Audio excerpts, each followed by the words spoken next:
이 소녀는 아버지에게 버려졌습니다. 16살, 캐나다 공항에 혼자 내려졌고 아버지는 말했죠. 없는 자식이다. 그런데 12년 뒤 그 아이가 투자자가 되어 다시 돌아옵니다. 하준이를 부탁해요. 연포 바닷가 요양원 3층 특실에서 여인의 떨리는 목소리가 들려왔습니다. 창밖으로는 폭우가 유리창을 거칠게 두드리고 있었어요. 마치 하늘이 무너지는 것 같은 빗소리가 건물 전체를 뒤흔들었죠. 그 소란스러운 밤, 특실만큼은 기묘할 정도로 고요했습니다. 침대 위에는 38배 여인이 가쁜 숨을 몰아쉬며 누워 있었어요. 불과 6개월 전까지만 해도 건강했던 그녀였습니다. 항구 쪽 재단 이사장 부인으로서 자선 행사마다 환하게 웃으며 사람들과 악수를 나누던 그 손이 지금은 뼈만 앙상하게 남아 이불 위에 힘없이 놓여 있었어요. 급작스럽게 찾아온 병마는 그녀의 모든 것을 빼앗았습니다. 머리카락의 윤기도, 눈동자의 생기도, 그리고 16살 아들을 품에 안을 수 있는 시간마저도요. 침대 옆에는 58배 여인 윤서연이 의자에 앉아 있었습니다. 퇴직한 간호조무사 출신인 서연은 지금 이 요양원에서 야간 근무를 하고 있었어요. 평소엔 말수가 적은 편이지만 환자들 사이에서는 믿음직하다는 평을 들었죠. 서연은 여인의 차갑게 식어가는 손을 두 손으로 감싸쥐었습니다. 눈물이 볼을 타고 흘러내렸지만 손등으로 훔칠 생각조차 하지 못했어요. 그저 여인의 흐려지는 눈동자만을 바라보며 제발 이 순간이 지나가지 않기를 간절히 빌었습니다. 여인의 입술이 파르르 떨리기 시작했어요. 무언가를 말하려는 듯 입을 달거렸지만 목에서는 거친 숨소리만 새어나왔죠. 서연이 황급히 귀를 가까이 가져갔습니다. 그때 여인의 손이 갑자기 서연의 손목을 움켜잡았어요. 죽어가는 사람의 손이라고는 믿기 어려울 만큼 필사적인 힘이었습니다. 서연 씨, 여인의 목소리는 바람 빠진 풍선처럼 힘이 없었지만 그 안에 담긴 절박한 만큼은 또렷했어요. 서연 씨, 여기 있어요. 제가 여기 있어요. 서연이 더 가까이 다가가며 대답했습니다. 내 남편 그 사람. 여인이 쥐었던 힘을 다해 속삭였습니다. 그 순간 번개가 창밖을 환하게 밝혔고 서연은 여인의 눈동자 속에서 지금껏 본 적 없는 감정을 읽었어요. 분노도 슬픔도 원망도 아닌 그 무엇. 그것은 오랜 세월 혼자 사겨온 깊은 절망이었습니다. 그 사람 하준이를 버릴 거예요. 재혼하려고 해요. 새 가족 때문에 내 아들은 짐이 될 거예요. 서연의 심장이 철렁 내려앉았습니다. 평소에 이 여인은 남편에 대해 단 한마디도 불평한 적이 없었어요. 항상 단정한 미소를 지으며 좋은 아내, 좋은 어머니 역할을 해왔죠. 그런 여인이 죽음의 문턱에서 토해내는 말이었기에 서연은 그 무게를 온몸으로 느낄 수 있었습니다. 내 아들 하준이. 여인의 목소리가 급격히 약해졌어요. 마치 마지막 촛불이 꺼지기 직전처럼 그녀의 숨결은 점점 가늘어지고 있었죠. 하지만 아들의 이름을 부르는 순간만큼은 눈에 한 줄기 빛이 스쳤습니다. 하준이 좀 지켜줘요. 서연 씨가 내 아들 엄마가 되어줘요. 그 말과 함께 여인의 손이 이불 밑으로 더듬거리며 움직였습니다. 서연이 무엇을 찾는지 눈치채고 이불을 들추자 그 아래에는 낡은 간호기록 파우치 하나가 숨겨져 있었어요. 갈색 가죽 파우치는 세월의 흔적으로 모서리가 달아 있었고 지퍼 부분은 녹이 슬어 있었죠. 하지만 여인은 그것을 마치 자식처럼 품에 안고 있었던 겁니다. 여인이 떨리는 손으로 파우치를 서연의 품에 밀어 넣었습니다. 서연은 영문도 모른 채 그것을 받아들었어요. 파우치는 생각보다 묵직했습니다. 단순한 종이 무게만으로는 설명할 수 없는 무언가가 그 안에 담겨 있는 듯 했죠. 이 파우치는 하준이가 어른이 되기 전까진 절대로 열어보지 마요. 여인이 같은 말을 2번 반복했습니다. 절대로라는 단어에 담긴 힘이 얼마나 컸던지 서연은 자신도 모르게 고개를 끄덕였어요. 약속해요, 제발. 알겠습니다. 약속할게요. 서연이 떨리는 목소리로 대답했습니다. 파우치를 가슴에 꼭 안았어요. 서연 씨 고마워요. 여인의 입가에 희미한 미소가 번졌습니다. 병실 밖에서는 빗소리가 점점 거세지고 있었어요. 마치 세상이 슬픔으로 가득 차는 것 같았죠. 그 순간 여인의 손이 힘없이 툭 떨어졌어요. 마지막까지 서연의 손목을 붙잡고 있던 그 손이 더 이상 어떤 힘도 쓰지 못하고 축 늘어졌습니다. 거의 동시에 침대 옆 심장 박동 측정기가 날카로운 비명을 내질렀습니다. 끊어질 듯 가늘게 이어지던 전자음이 하나의 기다란 선으로 바뀌는 순간 서연은 세상이 무너지는 것 같았어요. 서연은 여인의 손을 놓지 못한 채 오열했습니다. 어깨가 들썩일 만큼 울었지만 소리는 나오지 않았죠. 그저 입을 벌린 채 숨만 헐떡거렸어요. 품에 안긴 낡은 파우치가 눈물에 젖어가는 것도 모른 채 서연은 한참을 그 자리에서 움직이지 못했습니다. 복도 저편에서 간호사들의 발소리가 급하게 다가오고 있었어요. 하지만 서연의 귀에는 아무것도 들리지 않았습니다. 오직 여인의 마지막 말만이 머릿속을 맴돌았어요. 하준이를 지켜줘요. 서연은 파우치를 가슴에 더욱 꼭 끌어안았습니다. 무거운 약속이었어요. 하지만 서연은 이미 결심했습니다. 이 아이만큼은 무슨 일이 있어도 지키겠다고요. 창밖에서는 여전히 폭우가 쏟아지고 있었습니다. 장례는 조용하게 치러졌습니다. 사흘 뒤 연포 시내 한 장례식장 영안실에는 조문객들이 드문드문 찾아왔어요. 고인의 남편인 강문태는 상주 자리에 앉아 묵묵히 조문을 받았습니다. 55의 나이답지 않게 정갈한 인상이었지만 표정만큼은 무덤덤하기 짝이 없었죠. 아내를 잃은 남편이라기보다는 귀찮은 일을 처리하는 사업가의 얼굴이었습니다. 서연은 검은색 상복을 입고 영안실 구석에 서서 그 모습을 지켜보았어요. 품속에는 고인이 맡긴 파우치가 숨겨져 있었습니다. 봉인된 지퍼를 손가락으로 만지작거리며 서연은 깊은 생각에 잠겼어요. 문득 자신이 왜 고인과 가까워지게 되었는지 그 오래된 기억이 떠올랐습니다. 서연은 이 도시 연포에서 나고 자란 사람이었어요. 젊은 시절 간호조무사 자격을 따고 항만 병원에서 일했었죠. 성실하고 꼼꼼한 성격 덕분에 환자들 사이에서 평판이 좋았습니다. 그러던 중 강문태 집안과 인연이 닿게 되었어요. 당시 임신 중이던 고인이 병원을 자주 찾았고 서연이 담당 간호사로 배정되었던 겁니다. 고인은 30 초반의 새색시였어요. 재단 이사장 부인이라는 자리가 무색할 만큼 소탈하고 따뜻한 사람이었죠. 병원에서 서연을 만날 때마다 환하게 웃으며 인사를 건넸습니다. 서연 씨, 오늘도 고생 많으세요. 그 한마디가 서연의 마음을 움직였어요. 부잣집 사람들은 대개 간호사를 함부로 대하는 경우가 많았는데 고인만큼은 달랐습니다. 항상 고맙다는 말을 잊지 않았고 서연의 이름을 정확히 기억했어요. 고인이 아들 하준을 출산한 뒤로도 두 사람의 인연은 이어졌습니다. 고인은 종종 서연을 집으로 초대해 차를 함께 마시곤 했어요. 그러면서 조금씩 자신의 속마음을 털어놓기 시작했죠. 서연 씨는 믿을 수 있는 사람이에요. 고인이 어느 날 조용히 말했던 그 한마디를 서연은 아직도 기억합니다. 그로부터 몇 년이 지나 서연이 병원을 그만두고 요양원으로 자리를 옮겼을 때도 고인은 서연을 잊지 않았어요. 병이 깊어지자 아예 서연이 근무하는 요양원으로 입원을 했습니다. 제가 서연 씨 곁에 있고 싶어서요. 고인은 그렇게 말했어요. 서연은 그때 이미 느끼고 있었습니다. 고인이 무언가 큰 걱정을 품고 있다는 것을요. 그리고 마지막 밤, 그 폭우가 쏟아지던 밤에 고인은 모든 것을 털어놓았던 겁니다.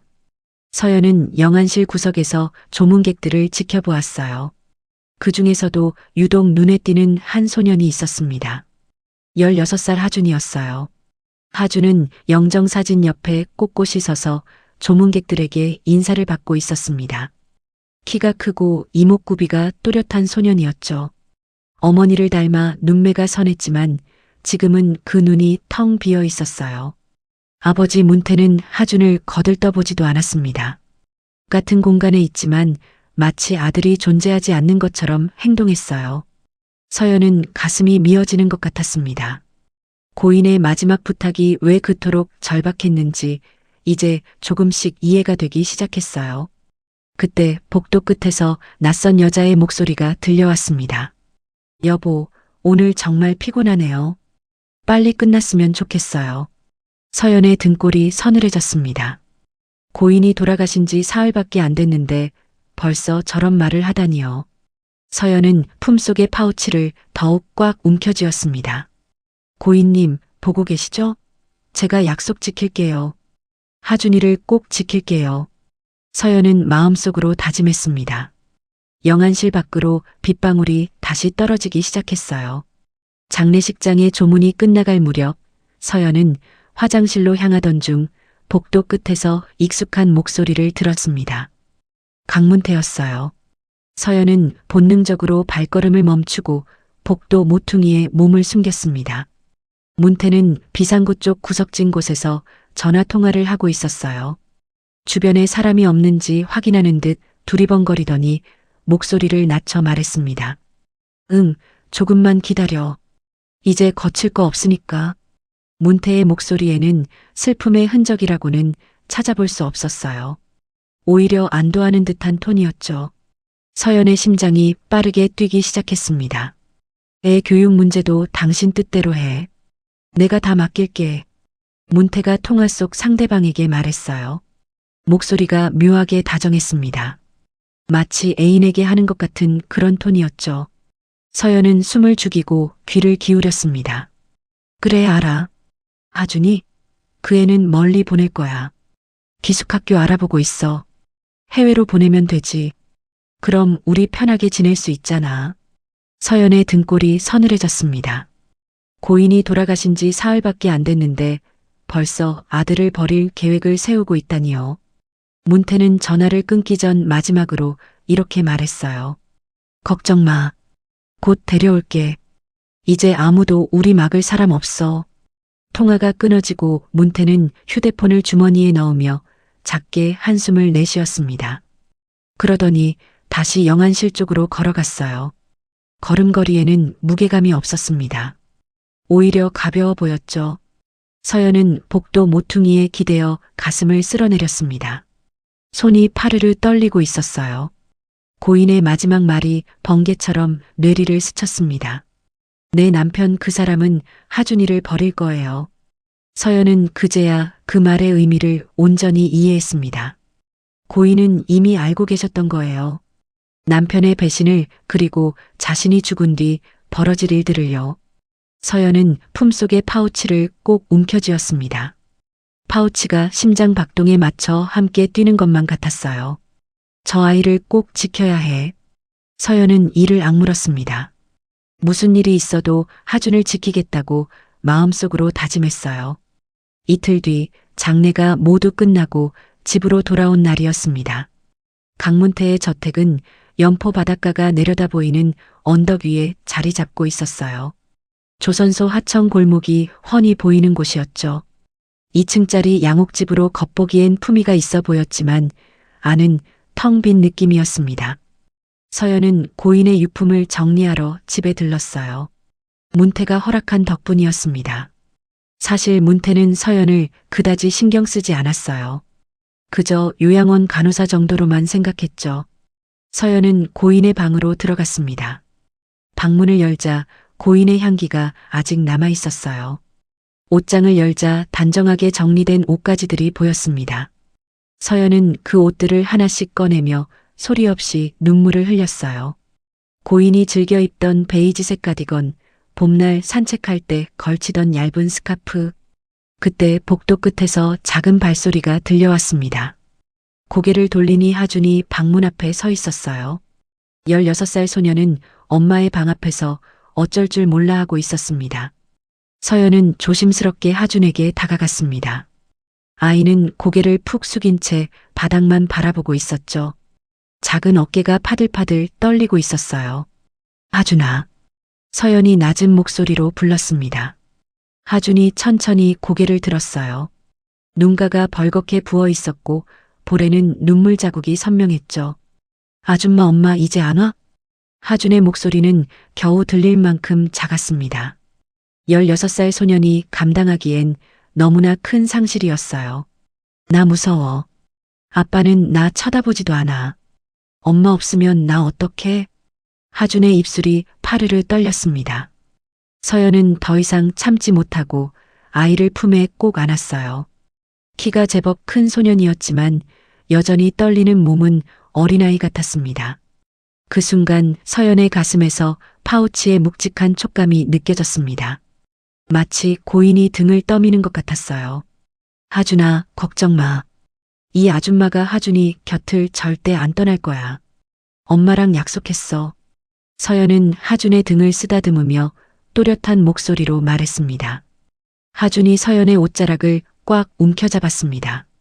마치 이 손을 놓으면 세상에 혼자 남겨질 것 같은 두려움이 느껴졌죠. 서연은 더 세게 아이를 안았어요.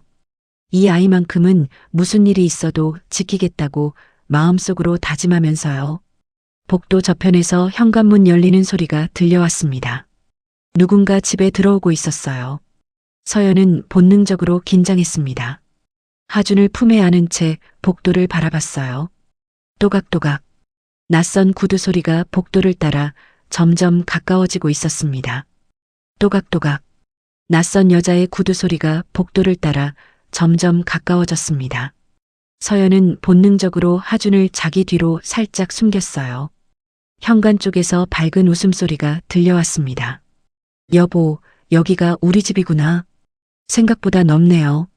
교태를 부리는 듯한 그러면서도 어딘가 도끼가 선 목소리였어요.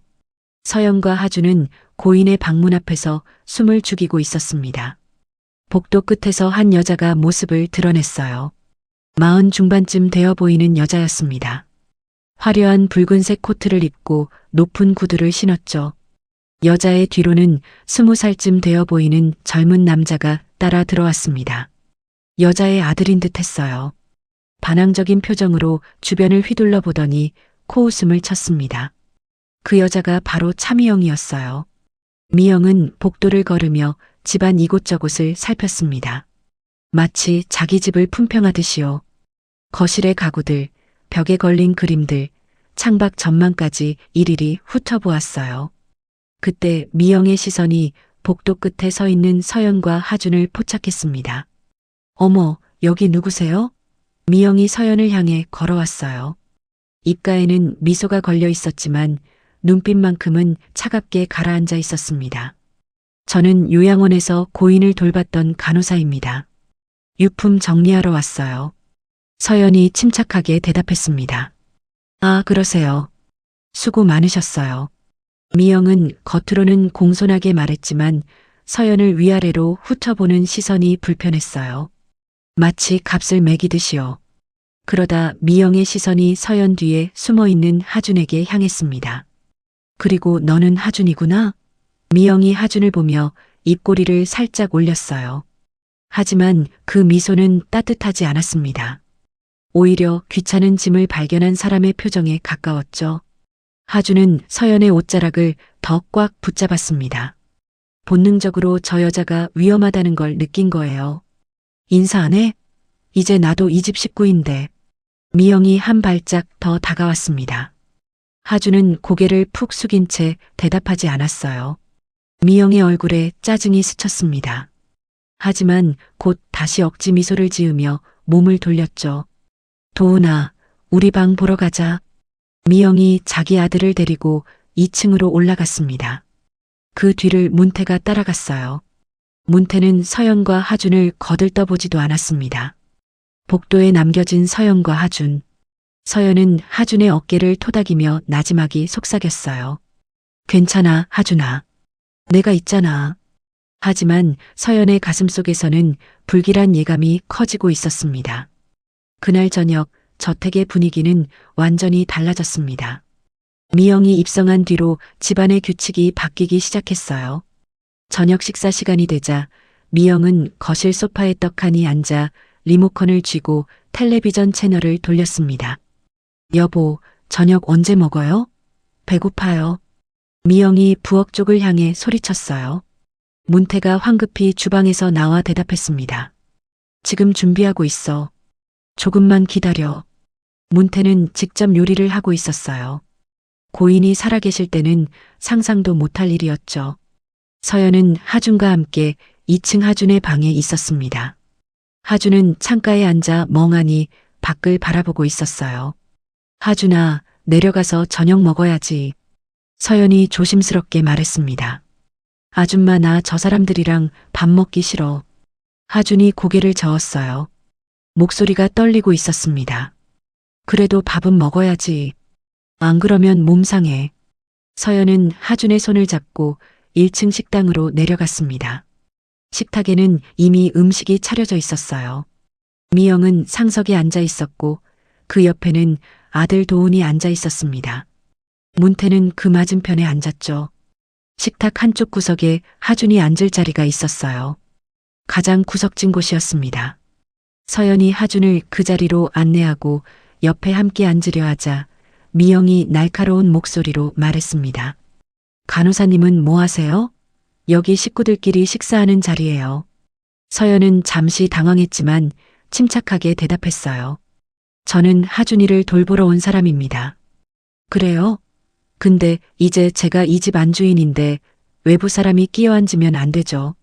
미영의 목소리는 표면적으로는 공손했지만 그 안에 가시가 돋쳐 있었어요. 서연은 할 말을 잃었습니다. 문태는 아무 말도 하지 않았어요. 그저 젓가락질만 할 뿐이었죠. 서연은 하준을 바라봤습니다. 하준의 얼굴이 창백하게 질려 있었어요. 알겠습니다. 서연은 일어서려 했지만 하준이 서연의 옷자락을 붙잡았습니다. 아줌마, 가지마. 하준의 목소리가 떨렸어요. 괜찮아, 하준아. 조금 이따 보자.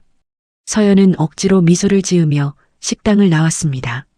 문을 닫는 순간 안에서 미영의 목소리가 들려왔어요. 도훈아, 많이 먹어. 이제 여기가 우리 집이니까. 서연은 복도에 서서 주먹을 꽉 쥐었습니다. 손톱이 손바닥을 파고들었지만 아픔조차 느껴지지 않았어요. 품속의 파우치가 더욱 무겁게 느껴졌습니다. 그날 밤 서연은 하준의 방 앞 복도 의자에 앉아 있었습니다. 저녁 식사가 끝난 뒤 하준은 한마디도 하지 않고 방으로 올라갔어요. 밥도 거의 먹지 않았죠. 서연은 걱정스러운 마음에 하준의 방 앞에서 기다렸습니다. 자정이 가까워질 무렵 방문이 살짝 열렸어요. 하준이 고개만 내밀며 서연을 불렀습니다. 아줌마 아직 있었어? 응, 하준이 괜찮은지 걱정돼서. 서연이 일어서며 대답했어요. 하준은 서연을 방 안으로 들어오게 했습니다. 방 안에는 불이 꺼져 있었고 창밖 가로등 빛만이 희미하게 들어오고 있었어요. 두 사람은 창가에 나란히 앉았습니다. 한참 동안 침묵이 흘렀어요. 하준은 무릎을 꼭 껴안은 채 창밖만 바라보고 있었죠. 아줌마. 하준이 조용히 입을 열었습니다. 왜 그래, 하준아? 아빠는 날 싫어하는 거야? 하준의 목소리가 떨렸어요. 16살 소년이 꾹 참아왔던 질문이었습니다.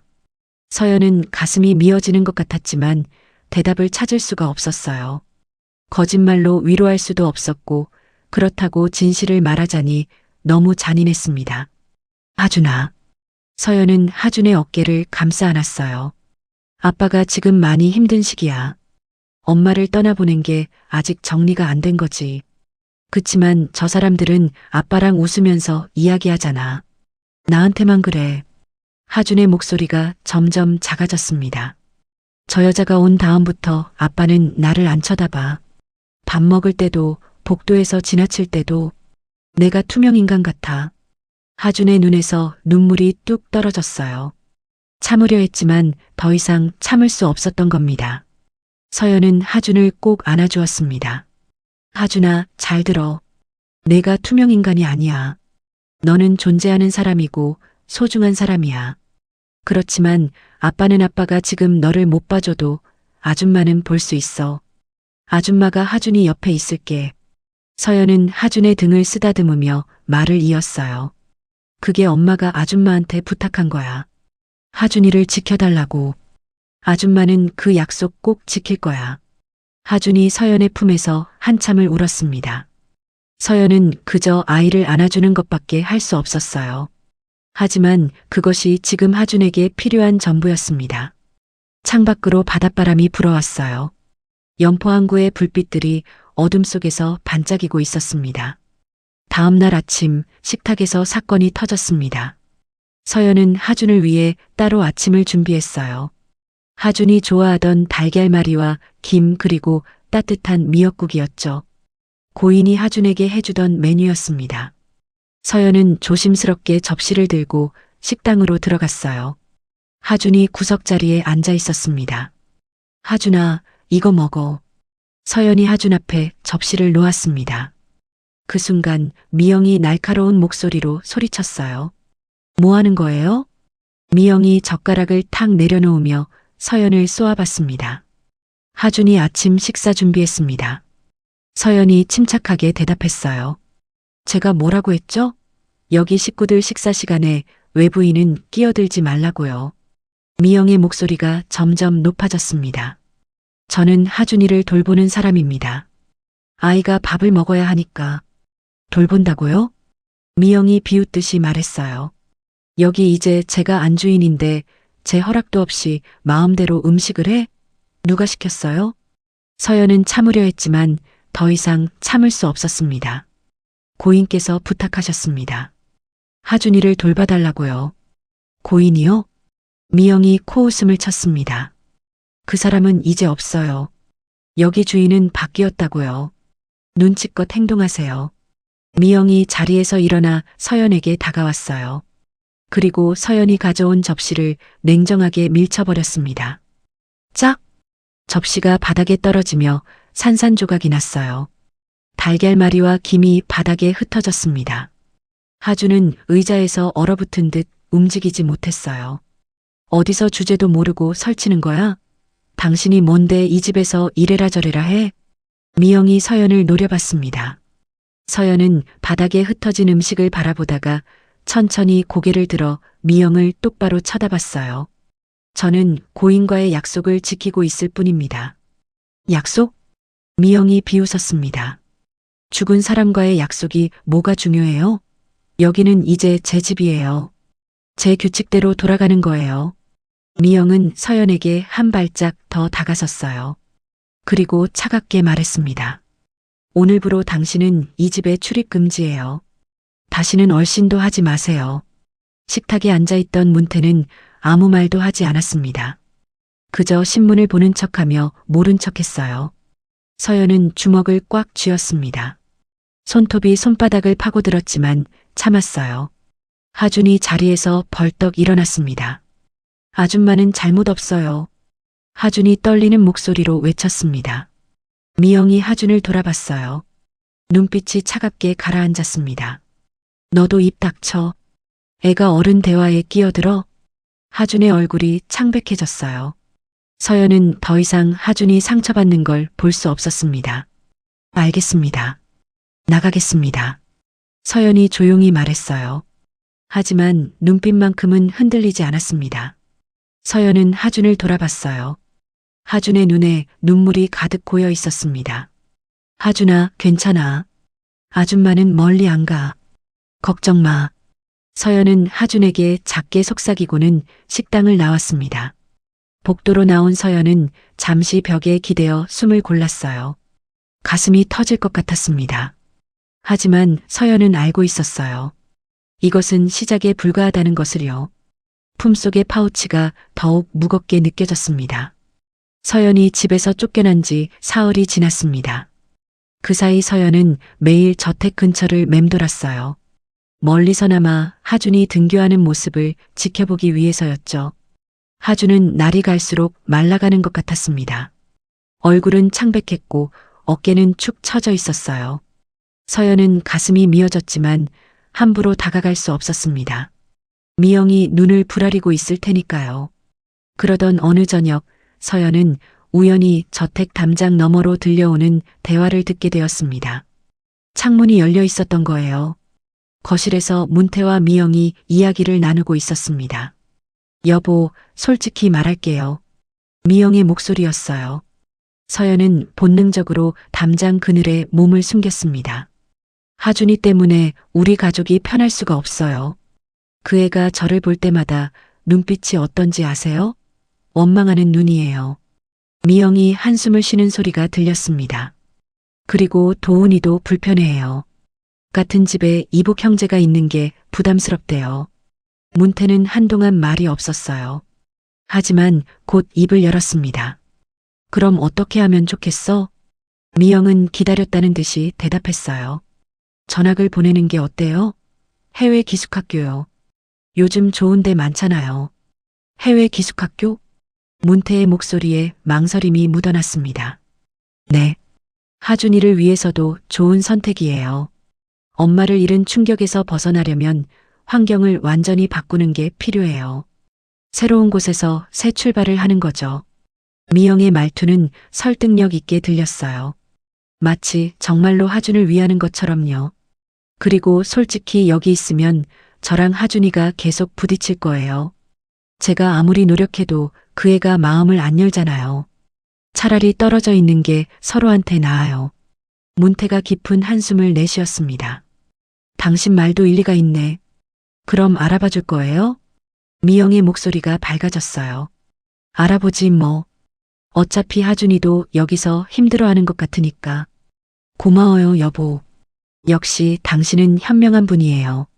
미영이 교태를 부리는 소리가 들렸습니다. 서연은 담장에 기댄 채 주먹을 꽉 쥐었어요. 온몸이 부들부들 떨렸습니다. 새 출발? 하준이를 위해서? 거짓말이었어요. 미영은 그저 하준을 멀리 보내고 싶을 뿐이었습니다. 눈앞에서 치워버리고 싶은 거였죠. 서연은 고인의 마지막 말이 떠올랐습니다. 하준이를 지켜줘요. 서연의 눈빛이 단단해졌습니다. 일주일 뒤 문태는 하준을 서재로 불렀습니다. 하준은 불안한 마음에 서재 문을 두드렸어요. 아버지와 단둘이 마주하는 것이 오랜만이었거든요. 들어와. 문태의 목소리가 들려왔습니다. 하준이 조심스럽게 문을 열고 들어갔어요. 서재 안에는 문태가 책상에 앉아 서류를 보고 있었습니다. 앉아라. 문태가 짧게 말했습니다.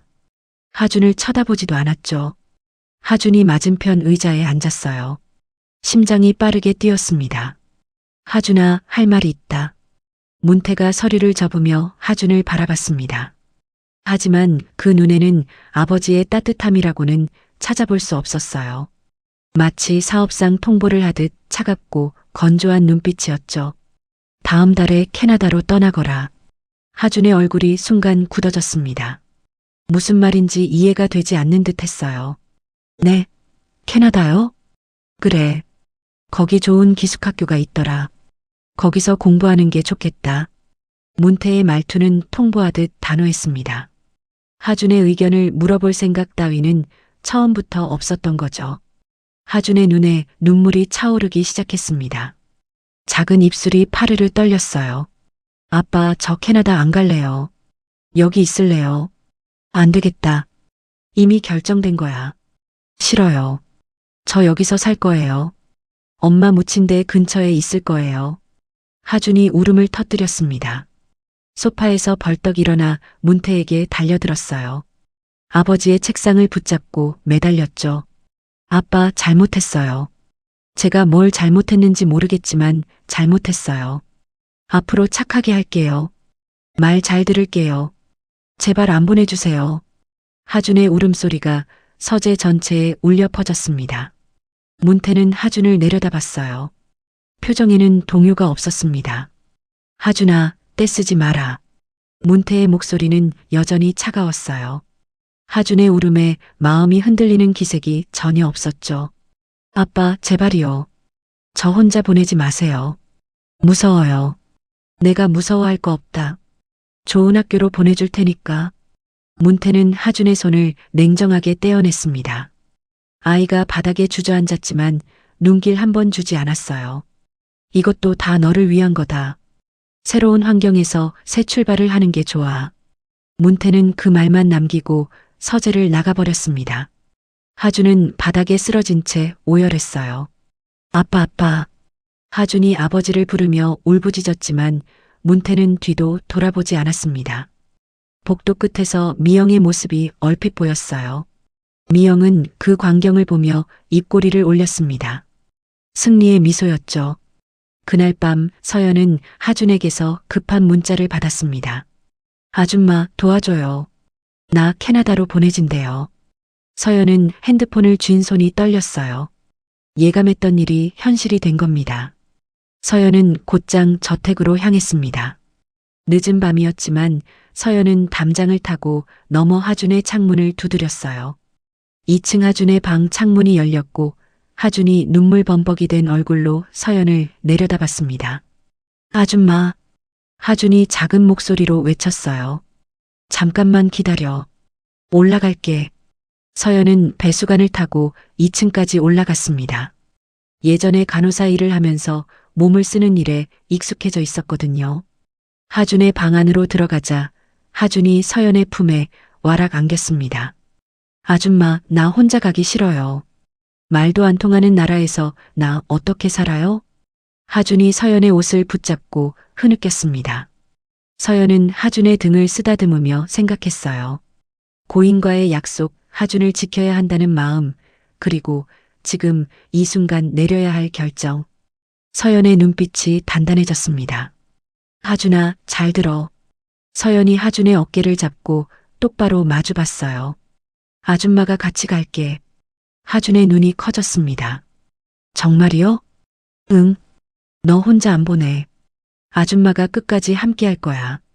서연의 목소리는 흔들림이 없었습니다. 하준이 다시 서연을 꼭 안았어요. 이번에는 안도의 눈물이었습니다.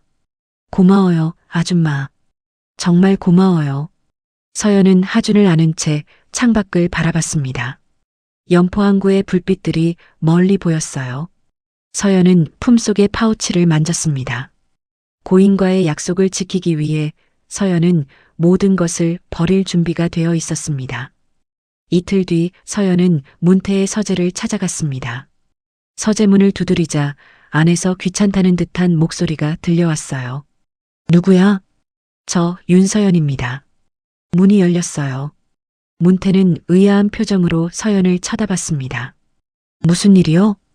하준이 캐나다 유학권에 대해 말씀드리러 왔습니다. 문태의 눈썹이 꿈틀했어요. 그건 집안일인데 당신이 왜? 서연은 문태를 똑바로 쳐다봤습니다. 평소 조용하고 말수 적던 서연이 이렇게 단호한 눈빛을 보이는 것은 처음이었어요. 제가 하준이를 따라 캐나다에 가겠습니다. 문태는 잠시 멍하니 서연을 바라보다가 코웃음을 쳤어요. 뭐라고? 간호사가 무슨 생각으로? 16살 아이를 말도 안 통하는 나라에 혼자 보내는 건 고인께 대한 도리가 아닙니다. 제가 동행해서 하준이를 돌보겠습니다. 서연의 목소리는 담담했지만 그 안에는 흔들림 없는 단단함이 있었습니다. 그때 서재문이 벌컥 열렸어요.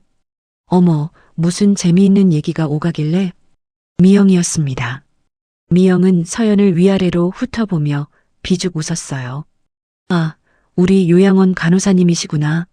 무슨 바람이 불어서 여기까지 찾아왔어요? 하준이 캐나다 유학에 제가 동행하겠다고 말씀드리러 왔습니다. 서연이 미영을 똑바로 쳐다보며 대답했어요. 미영의 눈이 휘둥그레졌습니다. 그러더니 큰 소리로 웃음을 터뜨렸어요.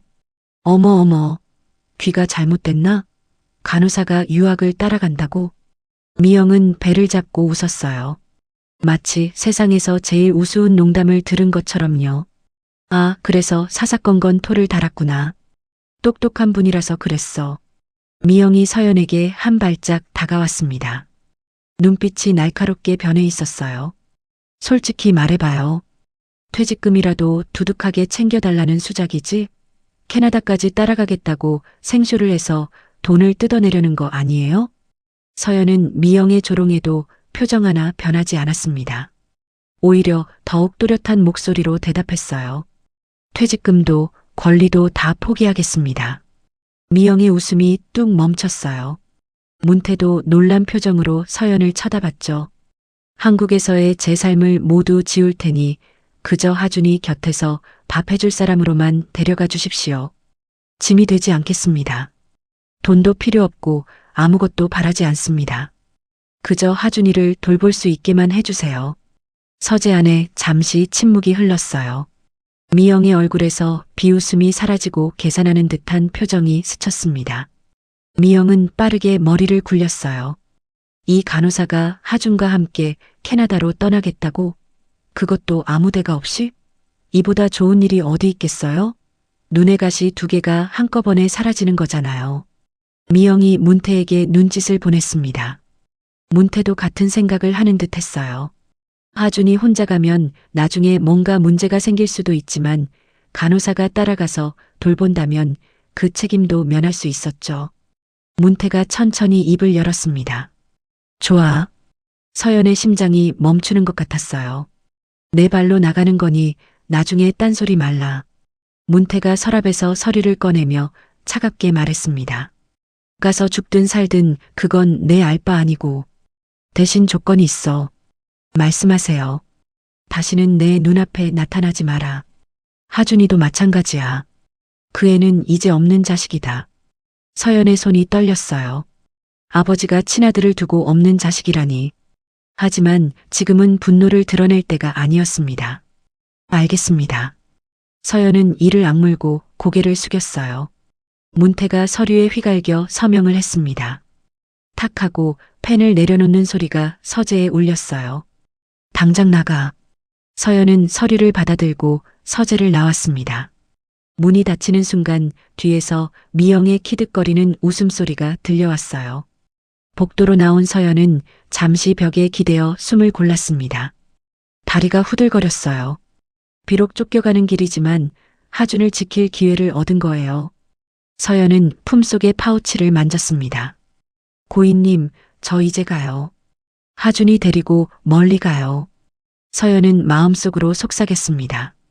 출국 전날 밤 서연은 자신의 작은 원룸에서 짐을 쌌습니다. 낡은 가방 하나에 옷까지 몇 벌을 넣었어요. 그게 서연이 가진 전부였습니다. 58년 인생의 모든 짐이 작은 가방 하나에 들어갔어요. 서연은 쓸쓸하게 웃으며 가방 지퍼를 닫으려다 멈췄습니다. 품속에서 낡은 간호기록 파우치를 꺼냈어요. 고인이 마지막까지 품고 계시던 바로 그 파우치였죠. 서연은 파우치를 가만히 내려다봤습니다. 고인님, 저 이제 가요. 하준이 데리고 멀리 가요. 서연은 파우치를 가방 가장 깊숙한 곳에 소중히 넣었어요. 옷가지들 사이에 꼭꼭 숨겼습니다. 누가 봐도 그냥 낡은 물건으로밖에 안 보이게요. 다음 날 아침 서연과 하준은 인천공항에서 비행기에 올랐습니다. 하준은 창가 자리에 앉아 창밖만 바라보고 있었어요. 비행기가 이륙하자 한국 땅이 점점 멀어졌습니다. 하준의 눈에서 눈물이 주르륵 흘러내렸어요. 엄마 미안해. 나 멀리 가. 하준이 작게 중얼거렸습니다. 서연은 하준의 손을 꼭 잡아주었어요. 괜찮아, 하준아. 우리 둘이 함께 가는 거야. 12시간이 넘는 비행 끝에 밴쿠버 공항에 도착했습니다. 비행기에서 내린 서연과 하준을 맞이한 건 차가운 공기뿐이었어요. 공항은 모든 것이 낯설었습니다. 영어로 가득한 안내판들, 쉴 새 없이 오가는 사람들, 그리고 어디로 가야 할지 알려주는 사람 하나 없는 텅 빈 출구. 서연은 커다란 가방 2개를 끌며 두리번거렸습니다. 문태가 분명 현지 가이드를 보내주겠다고 했었어요. 공항에서 마중 나온 사람이 있을 거라고요. 하준아, 잠깐만 여기 있어. 아줌마가 사람 찾아볼게. 서연은 하준을 가방 옆에 세워두고 출구 주변을 샅샅이 살폈습니다. 이름이 적힌 팻말을 든 사람들이 여럿 있었지만 그 어디에도 하준의 이름은 없었어요. 1시간이 지나고 2시간이 지났습니다. 서연은 공항 안내 데스크를 찾아가 더듬거리는 영어로 물었어요. 저기요, 혹시 한국에서 온 학생을 데리러 온 사람 없나요? 안내원은 고개를 저었습니다. 그런 사람은 아무도 없다고요. 서연의 얼굴이 창백해졌어요. 품속에서 한국에서 받아온 서류를 꺼내봤습니다. 머물 집 주소가 적혀 있어야 할 칸은 텅 비어 있었어요. 연락처도 가이드 이름도 아무것도 없었죠. 그제야 서연은 깨달았습니다. 강희가 처음부터 손을 써놓은 거예요. 가이드고 뭐고 처음부터 보내줄 생각이 없었던 겁니다. 서연의 손이 부들부들 떨렸습니다. 아줌마, 우리 어디로 가요? 하준이 지친 얼굴로 서연의 치맛자락을 붙잡았어요. 12시간 넘게 비행기를 타고 온 16살 아이는 이미 녹초가 되어 있었습니다. 서연은 텅 빈 서류와 16살 하준의 손을 번갈아 보았어요. 가방 안에는 옷가지 몇 벌과 고인이 남긴 파우치가 전부였죠. 지갑 속 돈도 얼마 없었습니다. 우리는 지금 버려졌구나. 서연은 속으로 중얼거렸습니다. 이제 이 낯선 땅에서 우리를 도와줄 사람은 아무도 없어요. 하지만 서연은 하준 앞에서 무너질 수 없었습니다. 아이가 더 무서워할 테니까요. 서연은 억지로 미소를 지었어요. 하준아, 괜찮아. 아줌마가 있잖아. 서연은 하준의 손을 꼭 잡고 공항을 빠져나왔습니다.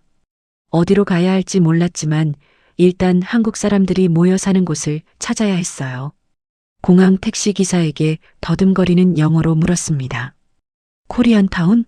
한인교회? 택시 기사가 고개를 끄덕이며 차를 몰기 시작했어요. 1시간 넘게 달려 도착한 곳은 밴쿠버 외곽의 작은 한인교회였습니다. 낡은 2층 건물이었지만 한글 간판이 반갑게 느껴졌어요. 서연은 하준의 손을 잡고 교회 문을 두드렸습니다. 문이 열리고 50대 중반쯤 되어 보이는 목사님이 나왔어요. 누구세요? 저 한국에서 왔는데 갈 곳이 없어서요. 서연의 목소리가 떨렸습니다. 목사님은 서연의 지친 얼굴과 겁먹은 하준의 모습을 보더니 한숨을 쉬었어요. 들어오세요. 교회 지하에는 작은 숙소가 있었습니다. 불법 체류자들이나 갈 곳 없는 한인들이 임시로 머물 수 있는 공간이었어요. 여기서 당분간 지내세요. 대신 교회 청소 같은 일은 도와주셔야 해요. 감사합니다. 목사님, 서연은 고개를 깊이 숙였습니다. 그날 밤 서연과 하준은 지하방에 짐을 풀었어요. 방은 좁고 습했지만 그래도 지붕이 있다는 것만으로도 감사했습니다. 하준은 침대 모서리에 앉아 두 손으로 얼굴을 감싸고 있었어요. 아줌마, 우리 이제 어떻게 돼? 하준의 목소리가 떨렸습니다. 서연은 하준 옆에 앉아 아이의 어깨를 감싸 안았어요. 괜찮아, 하준아. 아줌마가 방법을 찾을게. 우리 포기하지 말자. 그날 밤 서연은 잠을 이루지 못했습니다. 창밖으로 낯선 도시의 불빛이 보였어요. 연포에서 보던 바다는 없었고 익숙한 항구의 냄새도 없었습니다. 서연은 품속의 파우치를 만졌어요. 고인님, 저 약속 지킬 수 있을까요? 이렇게 막막한데. 하지만 서연은 이를 악물었습니다. 아니야. 포기하면 안 돼. 하준이를 지켜야 해. 다음 날부터 서연은 발품을 팔기 시작했습니다. 한인타운 골목골목을 돌아다니며 일자리를 구했어요. 식당마다 가게마다 찾아가 물었습니다. 저 일할 수 있어요. 뭐든 할 수 있어요. 설거지도 하고 청소도 하고 뭐든 시키는 대로 할게요. 하지만 쉽지 않았어요. 영어도 서툴고 비자 문제도 복잡하고 무엇보다 16살짜리 아이를 데리고 다니는 여자를 선뜻 고용하려는 곳이 없었죠. 일주일 동안 허탕만 치다가 마침내 한인타운 뒷골목의 작은 요양원에서 일자리를 얻었습니다. 야간 근무였어요. 밤 10시부터 아침 6시까지 노인들을 돌보고 침상을 정리하고 약을 나눠주는 일이었죠. 급여는 형편없었지만 서연은 감지덕지했습니다. 그리고 낮에는 한인 교회 청소를 하고 오후에는 근처 상가 청소도 맡았어요. 서연의 하루는 새벽 6시에 끝나고 저녁 9시에 다시 시작되었습니다. 잠은 낮에 2~3시간 자는 게 전부였어요. 손은 금세 트고 갈라졌습니다.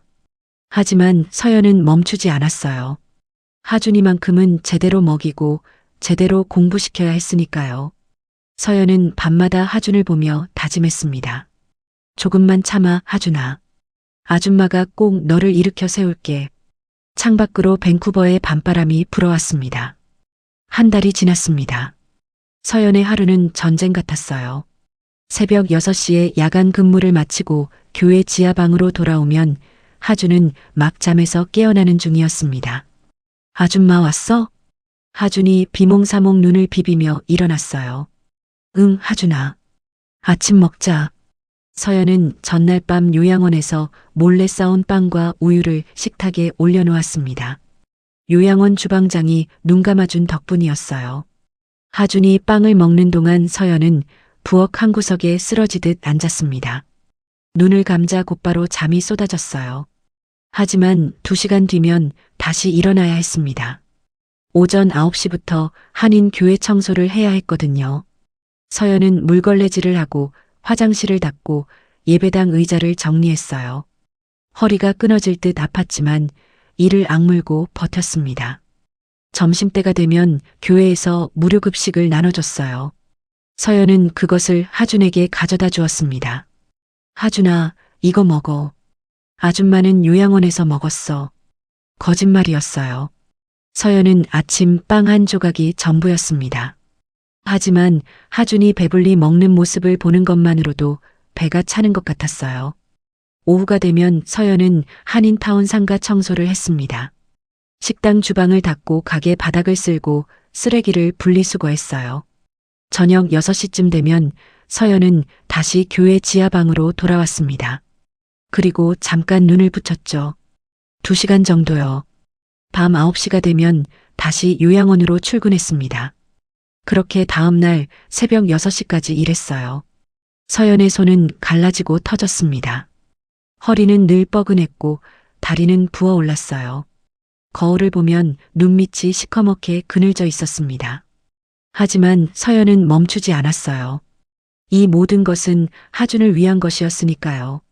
어느 날 저녁 서연이 요양원 근무를 나가기 전이었습니다. 하준은 작은 책상 앞에 앉아 낡은 교과서를 펼쳐놓고 있었어요. 한국에서 가져온 수학 문제집이었습니다. 서연은 하준 옆에 쪼그리고 앉았어요. 하준아, 공부는 잘 돼? 하준이 고개를 끄덕였습니다. 응, 그런데 아줌마. 왜? 나 여기서 학교는 언제 가? 하준의 목소리가 작아졌어요. 서연은 가슴이 철렁했습니다. 사실 학교 등록은 아직 하지 못한 상태였어요. 비자 문제도 있었고 무엇보다 돈이 없었습니다. 조금만 기다려, 하준아. 아줌마가 알아보고 있어. 서연은 억지로 미소를 지었습니다. 하지만 그날 밤 요양원에서 일하는 동안 서연은 계속 하준 생각만 했어요. 이래서는 안 돼. 하준이가 공부를 못하면. 서연은 밤새 생각했습니다. 그리고 다음 날 아침 한인 교회 목사님을 찾아갔어요. 목사님, 제가 부탁 하나만 드려도 될까요? 뭔데요? 하준이가 공부할 수 있는 곳이 필요해요. 학교는 아직 못 보냈지만 혹시 낡은 컴퓨터라도 구할 수 있을까요? 목사님은 서연의 얼굴을 보더니 한숨을 쉬었어요. 교회 창고에 오래된 노트북이 하나 있긴 한데 잘 돌아갈지 모르겠어요. 괜찮아요. 뭐든 좋아요. 목사님은 창고에서 먼지 쌓인 노트북을 꺼내왔습니다. 화면에 금이 가 있었고 배터리도 제대로 작동하지 않았어요. 하지만 전원을 연결하니 부팅은 되었습니다. 서연은 그 노트북을 하준에게 주었어요. 하준아, 이걸로 공부해. 인터넷으로 무료 강의 찾아서 들을 수 있을 거야. 하준의 눈이 반짝였습니다. 정말이야, 아줌마? 응. 너는 똑똑하니까 혼자서도 충분히 배울 수 있어. 서연은 하준의 머리를 쓰다듬었어요. 그날부터 하준은 낡은 노트북 앞에서 하루 종일 시간을 보냈습니다. 무료 온라인 강의를 찾아 수학, 과학, 영어를 공부했어요. 한국어 자막이 있는 강의도 있었고 없는 것도 있었지만 하준은 포기하지 않았습니다. 처음에는 영어가 너무 어려워서 울기도 했어요. 아줌마, 나 하나도 못 알아들어. 어떻게? 서연은 밤 근무를 마치고 돌아오면 하준 옆에 앉았습니다. 그리고 사전을 펼쳐놓고 함께 단어를 찾았어요. 괜찮아, 하준아. 천천히 하면 돼. 한 번에 하나씩만 외우자. 서연은 요양원에서 쓰던 작은 메모지를 가져와 단어를 적었습니다. 그리고 벽에 하나씩 붙였어요. 애펄 마이너스 사과, 스터디 마이너스 공부하다, 매스 마이너스 수학. 벽면이 점점 단어 쪽지로 가득 찼습니다. 하주는 아침에 일어나면 단어를 읽고 낮에 공부하다 모르는 단어가 나오면 벽을 보고 밤에 자기 전에 또 한 번 읽었어요. 한 달이 지나자 하준의 영어 실력이 조금씩 늘기 시작했습니다. 석 달이 지났습니다. 서연의 몸은 점점 지쳐갔지만 하준은 눈에 띄게 달라지고 있었어요. 하준은 이제 영어 강의를 어느 정도 이해할 수 있게 되었습니다. 그리고 수학 문제도 혼자 풀어냈죠. 어느 날 저녁 서연이 요양원 근무를 나가기 전이었습니다. 하준이 서연을 불렀어요. 아줌마, 이거 봐. 하준이 노트북 화면을 돌려 보였습니다. 온라인 수학 경시대회 안내문이었어요. 나 이거 나가보고 싶어. 하준의 눈이 반짝였습니다. 서연은 안내문을 읽었어요. 북미 지역 청소년 대상 무료 온라인 경시대회였습니다. 참가비도 없었어요. 그래, 나가봐. 하준이 실력이면 충분히 잘할 수 있어. 서연은 하준의 등을 토닥였습니다. 일주일 뒤 하준은 경시대회에 참가했어요. 지하방의 작은 책상에서 낡은 노트북으로요. 시험이 끝나고 한 달 뒤 결과가 나왔습니다. 하준이 화면을 보더니 눈이 커졌어요. 아줌마, 아줌마. 하준이 소리쳤습니다. 서연이 급히 달려왔어요. 왜 그래, 하준아? 내가 3등 했어. 하준의 목소리가 떨렸습니다. 믿을 수 없다는 표정이었어요. 서연은 화면을 보았습니다. 정말로 하준의 이름이 3등 자리에 적혀 있었어요. 서연의 눈에 눈물이 고였습니다. 하준아, 정말 잘했어. 정말 대단해. 서연은 하준을 꼭 안았어요. 하준도 서연의 품에서 울었습니다. 기쁨의 눈물이었어요. 그날 밤 하준은 서연에게 물었습니다. 아줌마, 나 여기서도 1등 할 수 있을까? 하준의 목소리에는 불안과 희망이 섞여 있었어요. 서연은 하준의 어깨를 꼭 잡고 똑바로 마주봤습니다. 할 수 있어, 하준아. 아니, 꼭 해야 해. 왜요?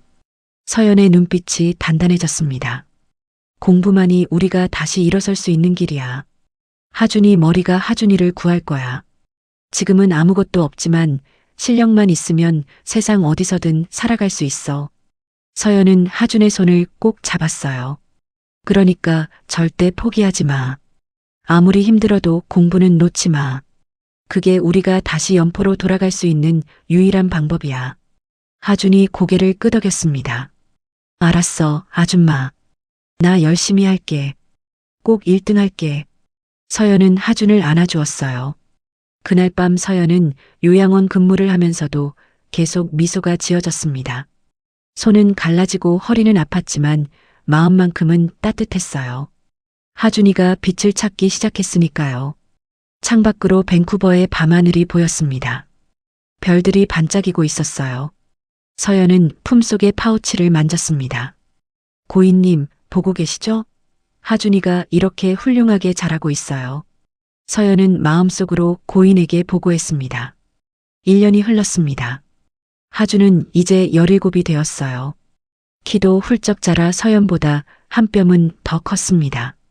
얼굴도 성숙해져 어린 소년의 모습은 사라지고 있었죠. 그 1년 동안 하준은 매일같이 공부했습니다. 낡은 노트북 앞에서 새벽까지 코딩을 배우고 수학 문제를 풀었어요. 온라인 강의를 섭렵하고 무료 프로그래밍 사이트에서 실습을 거듭했습니다. 서연은 여전히 밤낮으로 일했어요. 요양원 야간 근무, 교회 청소, 상가 청소, 쉬는 날은 한 달에 이틀뿐이었습니다. 하지만 하준을 볼 때만큼은 모든 피로가 사라졌어요. 어느 날 오후 서연이 낮잠에서 깨어나 지하방으로 내려오자 하준이 노트북 앞에서 환호성을 지르고 있었습니다. 아줌마, 아줌마. 하준이 서연을 향해 달려왔어요. 왜 그래, 하준아? 내가 해커톤 대회에서 1등 했어.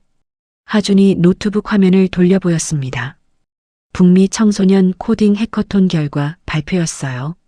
하준의 이름이 당당히 1위에 올라 있었습니다. 서연의 눈이 커졌어요. 정말이야? 응. 그리고 여기 봐. 상금도 있어. 하준이 화면을 스크롤 내렸습니다. 상금은 $500였어요. 서연의 눈에 눈물이 고였습니다. 하준아 정말 대단하다. 정말. 서연은 말을 잇지 못하고 하준을 꼭 안았어요. 1년 동안의 고생이 주마등처럼 스쳐 지나갔습니다. 갈라진 손, 끊어질 듯한 허리, 잠 못 자는 밤들. 그 모든 것이 이 순간을 위한 것이었어요. 하준은 서연의 품에서 말했습니다. 아줌마, 이 돈으로 우리 맛있는 거 먹자.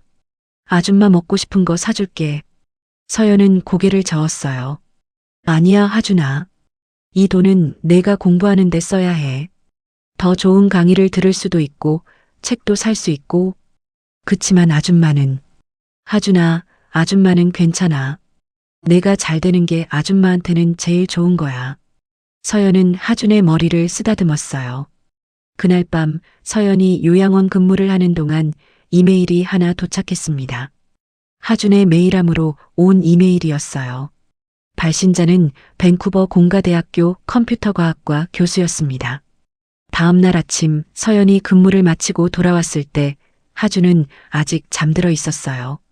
서연은 노트북을 열어 이메일을 확인했습니다. 하준 강 학생에게 당신의 해커톤 프로젝트를 인상 깊게 봤습니다. 17살이라는 나이에 이런 알고리즘을 구현할 수 있다는 것이 놀랍습니다. 혹시 관심이 있다면 우리 대학의 영재 프로그램에 지원해 보는 건 어떻겠습니까? 전액 장학금 제도가 있습니다. 궁금한 점이 있으면 연락 주십시오. 김성준 교수. 서연은 이메일을 읽고 또 읽었습니다. 손이 떨렸어요. 전액 장학금. 그 말이 서연의 가슴을 뛰게 했습니다. 하준이 일어났을 때 서연은 이메일을 보여주었어요. 하준의 눈이 점점 커졌습니다. 아줌마 이거 진짜야? 진짜야 하준아. 교수님이 직접 보낸 거야. 하준은 멍하니 화면을 바라보다가 갑자기 서연을 꼭 안았어요. 아줌마 고마워. 정말 고마워. 아줌마 없었으면 나 여기까지 못 왔어. 하준의 목소리가 떨렸습니다. 서연도 하준을 꼭 안아주었어요. 그날 밤 하준이 잠든 뒤 서연은 홀로 작은 책상 앞에 앉았습니다. 가방 깊숙한 곳에서 낡은 파우치를 꺼냈어요. 1년 넘게 한 번도 열어보지 않았던 그 파우치였습니다. 서연은 파우치의 봉인을 손가락으로 만졌어요. 지퍼는 여전히 굳게 잠겨 있었습니다. 고인의 목소리가 귓가에 맴돌았어요. 하준이가 어른이 되기 전까진 절대로 열지 마요. 서연은 파우치를 가슴에 안았습니다. 고인님, 하준이가 이렇게 잘 자라고 있어요. 이제 대학도 갈 수 있을 것 같아요. 서연의 눈에 눈물이 고였습니다. 조금만 더 기다려주세요. 하준이가 어른이 되면 그때 열어볼게요. 약속했잖아요.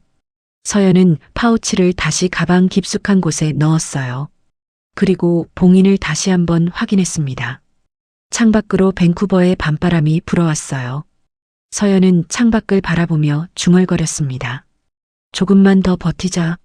하준이 어른 될 때까지만. 한 달 뒤 하준은 밴쿠버 공가대학교 영재 프로그램에 합격했습니다. 전액 장학금이었어요. 등록금뿐 아니라 교재비와 기숙사비까지 모두 지원되었습니다. 하준이 합격 통지서를 받던 날 서연은 요양원 근무 중이었어요. 하준이 급하게 전화를 걸어왔습니다. 아줌마, 합격했어. 전액 장학금이래. 하준의 목소리가 떨렸어요. 기쁨과 흥분이 섞인 목소리였습니다. 서연은 요양원 복도에 주저앉았어요. 눈물이 주르륵 흘러내렸습니다. 하준아 정말 잘했어. 정말 대단해. 서연은 목이 메어 더 이상 말을 잇지 못했습니다. 하지만 그것은 기쁨의 눈물이었어요. 1년 반 동안의 고생이 드디어 빛을 보기 시작한 겁니다. 그날 밤 서연과 하준은 오랜만에 함께 외식을 했습니다. 한인타운의 작은 중국집이었어요.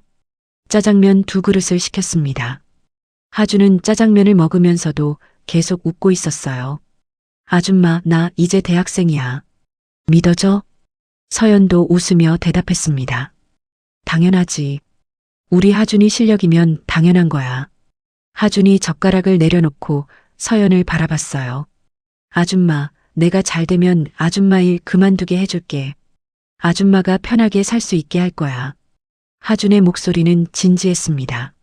서연은 하준의 손을 꼭 잡았어요. 고마워, 하준아. 그때까지 아줌마가 조금만 더 버틸게. 두 사람은 서로를 바라보며 미소 지었습니다. 창밖으로는 밴쿠버의 밤거리가 보였어요. 네온 사인들이 반짝이고 있었습니다. 서연은 마음속으로 고인에게 보고했습니다. 고인님, 하준이가 드디어 날개를 펴기 시작했어요. 조금만 더 기다려주세요. 7년이 흘렀습니다. 하준은 이제 24살이 되었어요. 밴쿠버 공가대학교를 수석으로 졸업하고 현재는 데이터 분석 스타트업에서 일하고 있었습니다. 컴퓨터 과학과 수학에서 탁월한 능력을 인정받아 여러 곳에서 스카우트 제안이 들어왔었죠. 서연은 이제 65이었습니다. 백발이 늘었고 허리도 많이 굽었어요. 하지만 여전히 요양원 야간 근무를 하고 있었습니다. 하준은 몇 번이나 서연에게 일을 그만두라고 했어요. 아줌마, 이제 내가 벌잖아. 아줌마는 쉬어. 하지만 서연은 고개를 저었습니다. 아직 괜찮아, 하준아. 내가 더 안정될 때까지 아줌마가 조금만 더 일할게. 사실 서연은 하준에게 짐이 되고 싶지 않았어요.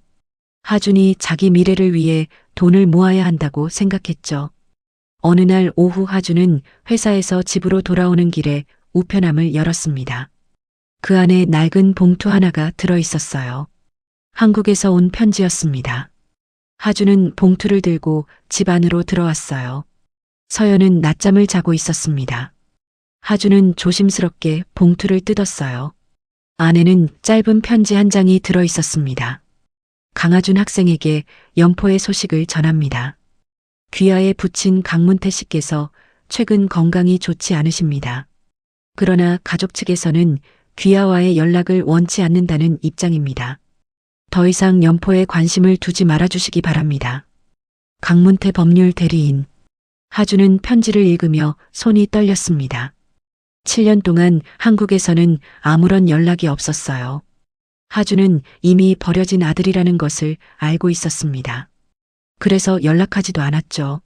하지만 지금 이 편지는 무엇을 의미하는 걸까요? 더 이상 연포에 관심을 두지 말라. 이것은 경고였습니다. 협박이었어요. 하준의 얼굴이 굳어졌습니다. 그때 서연이 잠에서 깨어 거실로 나왔어요. 하준아, 왔어? 서연이 눈을 비비며 물었습니다. 아줌마, 이거 봐. 하준이 편지를 서연에게 건넸습니다. 서연은 편지를 읽었어요. 얼굴이 점점 굳어졌습니다. 하준아, 서연의 목소리가 떨렸습니다. 이 사람들은 내가 돌아올까봐 두려운 거야. 내가 성공하는 것이 무서운 거야. 하준은 주먹을 꽉 쥐었습니다. 아줌마, 나 이제 알 것 같아. 나는 그냥 버려진 게 아니었어. 처음부터 내가 돌아오지 못하게 하려고 저렇게 보낸 거였어. 서연은 고개를 끄덕였어요. 그래, 하준아. 그래서 내 엄마가 나한테 널 맡긴 거야. 이럴 줄 알았던 거지. 하준의 눈에 눈물이 고였습니다. 엄마는 다 알고 계셨던 거야. 내가 버려질 거라는 걸. 서연은 하준을 안아주었어요. 그날 밤 하준과 서연은 오랜 시간 이야기를 나눴습니다. 그리고 하준은 결심했어요.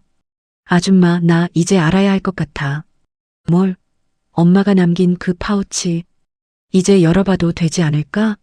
서연은 잠시 망설였습니다. 하준아, 엄마는 내가 어른이 될 때까지 기다리라고 했어. 나 이제 24살이야. 충분히 어른이야. 하준의 목소리는 단호했습니다. 서연은 한참을 생각하다가 천천히 고개를 끄덕였어요. 알았어. 내가 준비됐다면 이제 알 때가 된 것 같구나.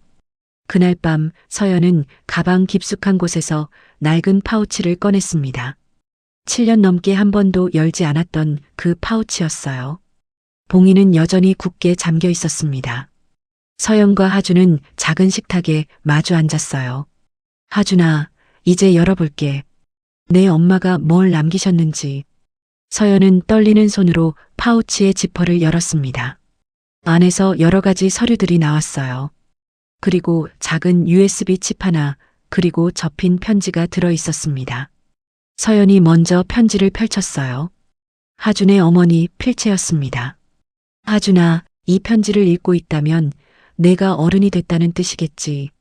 엄마는 내가 훌륭하게 자랐을 거라고 믿어. 미안해, 하준아. 엄마가 너를 지켜주지 못해서. 하지만 엄마는 내가 버려질 거라는 걸 알고 있었어. 내 아버지가 어떤 사람인지, 그리고 그 여자가 무슨 짓을 할지도. 그래서 엄마는 미리 준비해뒀어. 이 파우치 안에는 내가 다시 일어설 수 있는 열쇠가 들어있어. 하준은 편지를 읽으며 눈물을 흘렸습니다. 서연은 계속해서 편지를 읽었어요. USB 칩 안에는 녹음 파일과 문서들이 들어있어. 내 아버지와 차미영, 그리고 그 아들이 저지른 비리들의 증거야. 병원과 조선소 하청 구조, 재단의 돈 흐름까지. 엄마가 몰래 모아둔 거야. 그리고 신탁계좌 접근 키도 있어. 엄마가 친정에서 물려받은 유산을 몰래 빼돌려서 내 이름으로 신탁해뒀어. 하준아, 이 돈은 내가 다시 연포로 돌아갈 때 쓰는 거야. 엄마의 복수를 대신해줘. 하준아. 편지의 마지막 줄이었습니다. 하준은 편지를 가슴에 안고 오열했어요. 엄마는 다 준비해 두셨던 거야. 내가 돌아올 날을 위해서. 서연도 눈물을 흘렸습니다. 두 사람은 한참 동안 말없이 울었어요. 그리고 서연은 USB 칩과 서류들을 하나씩 꺼냈습니다. 서류 뭉치 안에는 병원 기록, 재단 회계 장부 사본, 조선소 하청 비리 문서들이 가득했어요. 그리고 신탁계좌 정보가 적힌 문서도 있었습니다. 하준은 서류들을 보며 손이 떨렸어요. 아줌마 엄마가 이렇게까지 준비를 해두셨어. 서연은 고개를 끄덕였습니다. 내 엄마는 마지막까지 널 생각하셨던 거야. 내가 언젠가 돌아올 거라고 믿으셨던 거지. 하준은 서류들을 하나씩 살펴봤어요. 그의 눈빛이 점점 날카로워졌습니다. 아줌마, 이것들로 우리 돌아갈 수 있어. 연포로. 서연은 하준을 바라봤습니다. 하준아, 정말 돌아가고 싶어? 하준이 고개를 끄덕였어요. 응. 엄마의 한을 풀어야 해. 그리고 나를 버린 사람들에게 내가 어떤 사람이 됐는지 보여줘야 해. 하준의 목소리는 차갑게 가라앉아 있었습니다. 하지만 복수가 아니야. 정의야. 서연은 하준의 어깨를 꼭 잡았어요. 그래, 하준아. 그럼 우리 준비하자. 제대로 준비해서 돌아가자. 두 사람의 눈빛에는 결의가 서려 있었습니다. 창밖으로 밴쿠버의 밤하늘이 보였어요. 별들이 반짝이고 있었습니다. 하준은 어머니의 편지를 다시 한번 읽었어요. 엄마, 기다려줘. 내가 꼭 돌아갈게. 그리고 엄마의 이름을 되찾아올게. 4년이 흘렀습니다. 하준은 이제 28이 되었어요. 데이터 분석과 리스크 평가 분야에서 두각을 나타내며 북미 투자자들 사이에서 이름을 알렸습니다. 특히 무너져가는 기업의 구조를 분석하고 재건 방안을 제시하는 능력이 탁월했죠. 그 사이 하준은 조용히 준비하고 있었습니다. 연포로 돌아갈 날을 위해서요. 어머니가 남긴 신탁 자금으로 작은 투자 회사를 설립했어요. 정확한 분석력으로 수익을 내며 자본을 불렸습니다. 11년 동안 쌓인 자금은 상당한 규모가 되어 있었어요. 그리고 마침내 기회가 왔습니다. 하준의 컴퓨터 화면에 뉴스 기사 하나가 떴어요. 연포 지역 조선소 하청 업체들 연쇄 부도 위기. 강문태 이사장 주도 해양산업재단 긴급 구제 자금 모색. 하준은 기사를 읽으며 입꼬리를 올렸습니다. 아줌마 봐. 서연이 하준 옆으로 다가왔어요. 이제 69이 된 서연은 3년 전 하준의 설득으로 요양원 일을 그만두었습니다. 하지만 여전히 정정했고 눈빛만큼은 또렷했어요. 드디어 왔구나. 서연이 화면을 보며 조용히 말했습니다. 응. 아버지가 만든 재단이 무너지고 있어. 지금이 기회야. 하준의 목소리는 차분했지만 그 안에는 11년을 기다린 사람만이 가질 수 있는 무게가 실려 있었습니다. 하준아, 정말 준비됐어? 서연이 하준의 어깨에 손을 얹었어요. 하준이 고개를 끄덕였습니다. 응, 이제 돌아갈 시간이야. 엄마 무덤에도 가야 하고, 그리고 끝을 봐야 해. 일주일 뒤 서연과 하준은 인천공항에 도착했습니다. 11년 만에 귀국이었어요. 16살에 울면서 떠났던 그 공항을 이제 28배 청년이 되어 다시 밟는 순간이었습니다. 공항 밖으로 나오자 한국의 공기가 느껴졌어요. 서연은 깊이 숨을 들이마셨습니다. 고향이 그리웠구나. 서연이 작게 중얼거렸어요. 하준도 주변을 둘러봤습니다. 모든 것이 낯설면서도 익숙했어요. 아줌마 가자. 연포로. 두 사람은 렌터카를 타고 연포로 향했습니다. 3시간을 달려 도착한 연포는 11년 전 기억 속 그대로였어요. 바닷가 항구, 조선소 굴뚝에서 나오는 연기, 비린내 가득한 바람. 하지만 하준은 화려한 호텔로 향하지 않았습니다. 대신 연포 외곽에 눈에 띄지 않는 작은 모텔에 짐을 풀었어요. 도련님, 여기서 당분간 지내시면 돼요. 제가 먼저 정찰 다녀올게요. 서연이 가방을 풀며 말했습니다. 아줌마, 조심해요. 혹시라도 들키면 안 돼요. 걱정 마. 11년이나 지났는데 누가 나를 알아보겠어? 서연은 거울 앞에 섰습니다. 그리고 준비해온 변장 도구를 꺼냈어요. 깊게 눌렀을 수 있는 모자, 두꺼운 뿔테 안경, 그리고 시장에서 흔히 볼 수 있는 수수한 옷차림. 서연은 완벽하게 평범한 시장 아주머니로 변신했습니다. 어때, 하준아? 이 정도면 아무도 못 알아볼 거야. 하준이 서연을 훑어보며 고개를 끄덕였어요. 네, 완벽해요. 그래도 조심하세요. 다음 날 아침 서연은 11년 만에 옛 동네를 찾았습니다.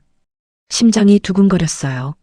하준의 어머니와 함께 걸었던 골목, 장을 보러 다녔던 시장, 그리고 저택 주변의 골목길들. 모든 것이 기억 속 그대로였지만 동시에 많이 달라져 있었습니다. 서연은 시장 골목으로 들어섰어요. 11년 전에도 있었던 반찬 가게, 생선 가게, 채소 가게들이 여전히 자리를 지키고 있었습니다.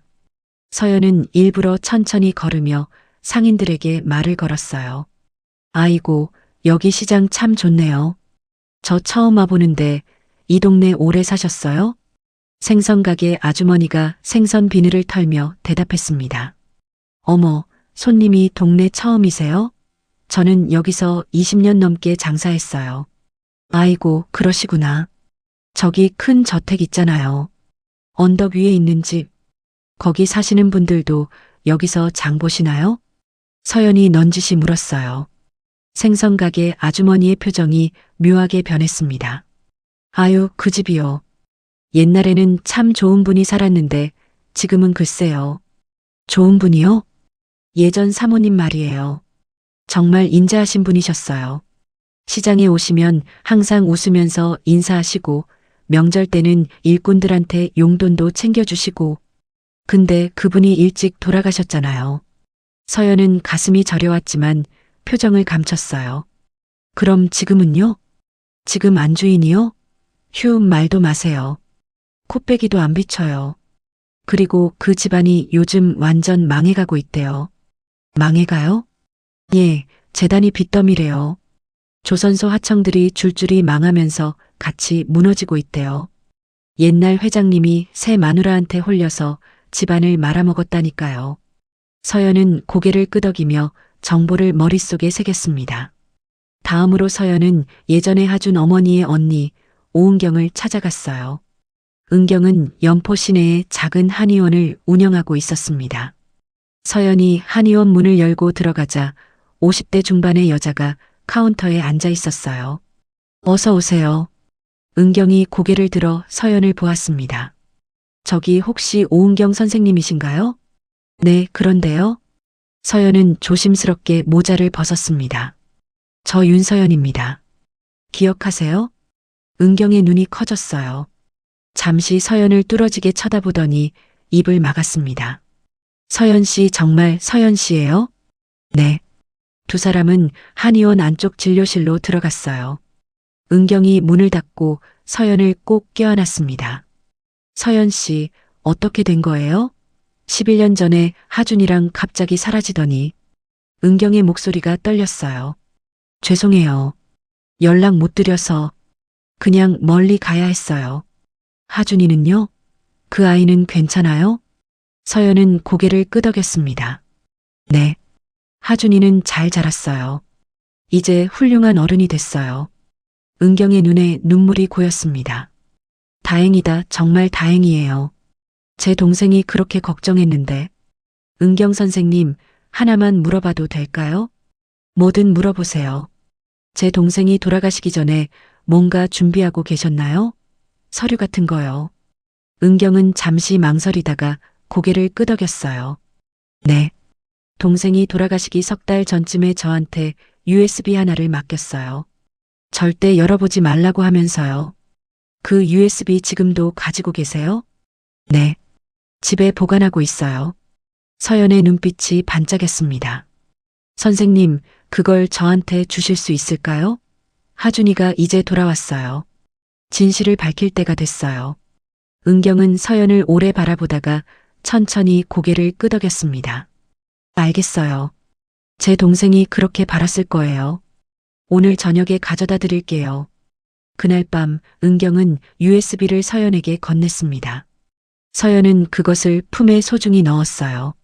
모텔로 돌아온 서연은 하준에게 모든 것을 보고했습니다. 하준아, 이제 모든 준비가 끝났어. 증거도 다 모았고 증인도 확보했어. 하준은 창밖을 바라보며 조용히 말했습니다. 그럼 이제 마지막 단계만 남았네요. 하준의 눈빛이 서늘하게 빛났습니다. 이사회 날 아침이 밝았습니다. 오늘은 해양산업재단의 긴급 이사회가 열리는 날이었어요. 재단은 조선소 하청업체들의 부도 위기로 심각한 자금난에 빠져 있었습니다. 강문태 이사장은 해외 투자자를 찾고 있다고 공표했죠. 그 투자자가 바로 오늘 나타날 예정이었습니다. 재단 본부 건물의 이사회 회의실.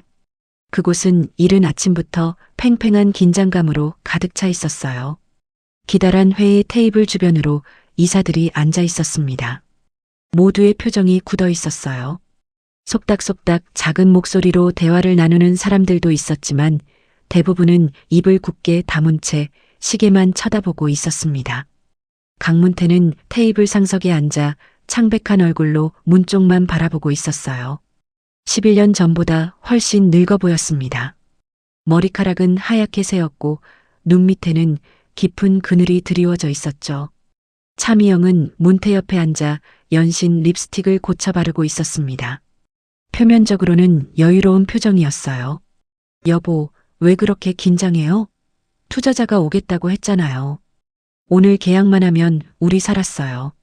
미영이 문태의 팔을 쓰다듬으며 말했습니다. 미영의 아들 도훈도 회의실 한쪽에 앉아 있었어요. 30이 넘은 나이지만 여전히 멍한 표정이었습니다. 회의실의 벽시계가 10시를 가리켰어요. 약속된 시간이었습니다. 모두의 시선이 문 쪽으로 향했죠. 하지만 문은 열리지 않았어요. 1분이 지나고 2분이 지났습니다. 사람들의 얼굴에 초조함이 번지기 시작했어요. 왜 안 오는 거야? 혹시 마음이 바뀐 건 아니겠지? 한 이사가 불안한 목소리로 중얼거렸습니다.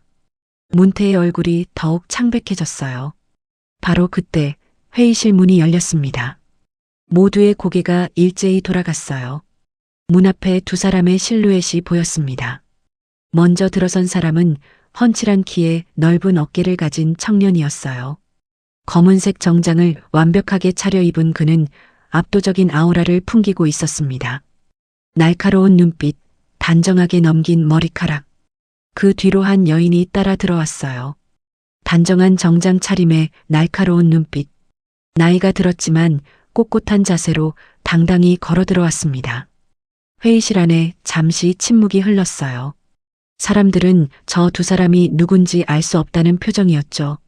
하지만 문태의 얼굴에 묘한 빛이 스쳤습니다. 청년의 얼굴이 어디선가 본 듯한 느낌이 들었거든요. 그리고 미영. 미영은 뒤따라 들어온 여인의 얼굴을 보는 순간 숨이 멎는 듯 했어요. 눈이 휘둥그레지더니 얼굴이 하얗게 질렸습니다. 너는 미영이 더듬거렸어요. 그 목소리에 두려움이 묻어 있었습니다. 내가 왜 여기 있어? 미영이 자리에서 벌떡 일어났습니다. 손가락으로 서연을 가리키며 비명에 가까운 소리를 질렀어요. 이 사기꾼 노인네가 감히 여기가 어디라고? 경비 어디 있어? 미영의 외침에 회의실이 술렁거렸어요.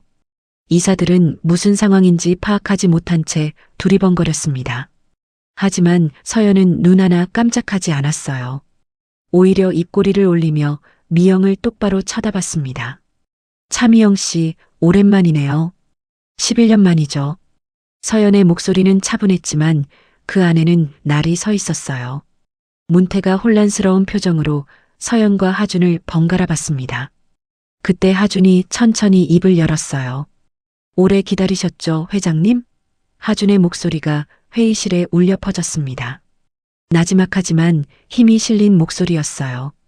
문태가 하준을 뚫어지게 쳐다봤습니다. 청년의 눈, 코, 입 어디선가 많이 본 얼굴이었어요. 그것도 아주 오래전에. 자네가 대체 누구인가? 투자자는 어디 있고? 문태가 당황한 목소리로 물었습니다. 하준은 차가운 미소를 지으며 테이블 상석으로 걸어갔어요. 그리고 문태의 맞은편 자리에 당당히 앉았습니다. 제가 투자자입니다. 회의실이 다시 한번 술렁거렸어요. 이사들이 웅성거리기 시작했습니다. 저 젊은이가 투자자라고? 말도 안 돼. 하지만 하준은 주변의 웅성거림에 신경 쓰지 않았어요. 문태의 눈을 똑바로 바라보며 말을 이었습니다. 그리고 한 가지 착각을 바로잡아 드려야겠네요. 하준이 손짓을 하자 서연이 두꺼운 서류 뭉치를 하준 앞에 내려놓았어요. 저는 당신들을 도우러 온 투자자가 아닙니다. 하준의 목소리가 서늘하게 가라앉았습니다. 이 망해가는 재단을 인수하러 온 새 주인입니다. 회의실이 얼어붙었어요. 문태의 얼굴이 경직되었습니다. 무슨 소리야? 이 서류를 보세요. 하준이 서류 뭉치를 밀었어요. 문태가 떨리는 손으로 서류를 집어들었습니다. 이건 차미영 씨와 차도은 씨가 지난 11년 동안 횡령하고 유용한 금액의 채권 서류예요. 당장 갚지 못하면 담보로 잡힌 경영권과 지분은 제 손에 넘어옵니다. 문태의 손이 파르르 떨렸어요. 서류에 적힌 금액을 보는 순간 눈앞이 캄캄해지는 듯 했습니다. 이건 문태의 목소리가 떨렸습니다. 어머, 이건 말도 안 돼. 미영이 테이블을 내리치며 소리쳤어요. 이건 조작된 서류야. 어디서 이런 가짜 서류를 가져온 거야? 미영이 발악했습니다. 하지만 그때 서연이 한 발 앞으로 나섰어요. 조작이라고요? 서연의 목소리는 차갑기 그지없었습니다. 서연은 품에서 또 다른 서류 뭉치와 USB를 꺼냈어요. 그럼 이것도 조작인가요? 서연이 서류를 이사들 앞에 하나씩 돌렸습니다. 비자금 장부 횡령 내역서, 그리고 녹취록 파일이 담긴 USB. 차미영 씨, 당신이 백화점 앞에서 변호사랑 통화하던 거 기억나요? 아들 비리를 재단 돈으로 덮으라고 했던 그 통화요. 미영의 얼굴이 하얗게 질렸어요. 그건 여기 녹음본이 다 있어요. 서연이 USB를 흔들었습니다. 그리고 당신이 조선소 하청업체들한테서 뒷돈 받은 기록, 병원과 짜고 의료사고를 은폐한 증거들, 여기 다 있어요. 서연이 서류를 미영 앞에 탁 내려놓았어요. 당신이 주인 행세를 하던 시간은 오늘로 끝이에요. 미영의 다리에서 힘이 빠졌습니다. 의자에 주저앉으며 파르르 떨기 시작했어요. 이건 함정이야. 다 함정이라고. 미영이 울부짖었지만 이미 늦었습니다. 이사들은 쏟아지는 증거 앞에 술렁거렸어요. 서로 눈치를 보며 고개를 저었죠. 문태는 모든 것을 잃은 사람의 얼굴로 하준을 바라봤습니다. 자네가 대체 누구야? 문태의 목소리가 갈라졌어요. 하준은 천천히 자리에서 일어났습니다. 그리고 문태 앞으로 걸어가 똑바로 마주섰어요. 정말 모르시겠어요? 하준이 물었습니다. 문태는 하준의 얼굴을 뚫어지게 쳐다봤어요. 그 눈, 그 코, 그 입술 어디선가 본 듯한 그 순간 문태의 눈이 커졌습니다. 숨이 멎는 듯한 표정이었어요. 하준이? 문태의 입에서 떨리는 목소리가 흘러나왔습니다. 11년 전 회장님이 버린 아들이에요. 하준의 목소리는 얼음처럼 차가웠어요. 16살 때 캐나다로 쫓겨난 그 아이가 이제 이 재단의 새 주인이 되어 돌아왔습니다.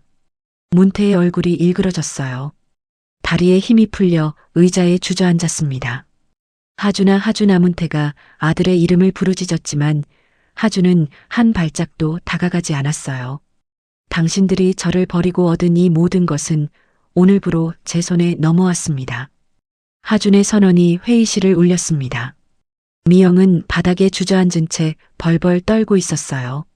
도우는 상황을 파악하지 못한 채 멍하니 앉아 있었죠.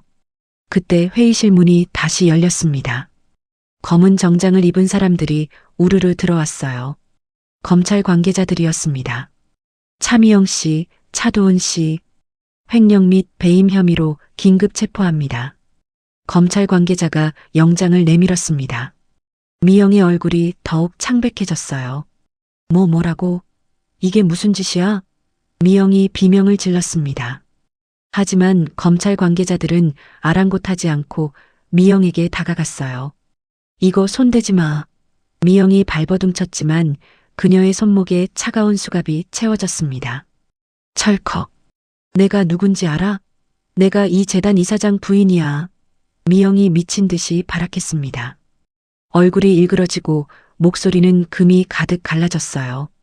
도은도 수갑이 채워졌습니다. 엄마, 이게 뭐야? 도은이 울음을 터뜨렸어요. 검찰 관계자들이 미영과 도은을 끌고 회의실을 나갔어요. 싫어. 나 안 가. 안 간다고. 미영의 비명이 복도 끝까지 울려 퍼졌습니다.